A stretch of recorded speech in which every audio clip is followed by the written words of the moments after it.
আমরা সনাতন মানুষরাই পারি আমাদের এই সনাতন ধর্মকে এগিয়ে নিয়ে যেতে। তো রাধে রাধে বন্ধুরা, তোমরা সকলেই ভালো আছো আশা করি। ভগবানের কৃপায় অনেক সুস্থ রয়েছো। তো আমি ভগবানের ভোগের থালাটা সাজিয়ে নিচ্ছি। তো ভগবানের পছন্দের কিছু রান্না আজ করেছিলাম, ভগবানকে ভোগ নিবেদন করব। তো আপনারা বলবেন যে মাতাজি এরকম কথা বলেন কেন, যে আমরা সনাতন ধর্মটা আমরাই এগিয়ে নিয়ে যেতে পারি। অবশ্যই পারি, কারণ আমরা যে সমস্ত মাতাজিরা প্রভুরা যে ইউটিউবে ফেসবুক মাধ্যমে যেই ভিডিওগুলো আপলোড করি, ভগবানের ভক্তি জীবন, ভগবানকে ভোগ লাগানো, আরও ইত্যাদি অনেক কিছু রয়েছে।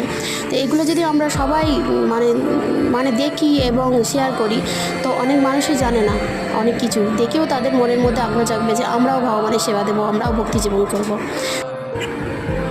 তো সকলেই ভক্তি জীবন পালন করুন এবং সবাই সুস্থ থাকুন, ভালো থাকুন। হরে কৃষ্ণ, রাধে রাধে, হরি বল।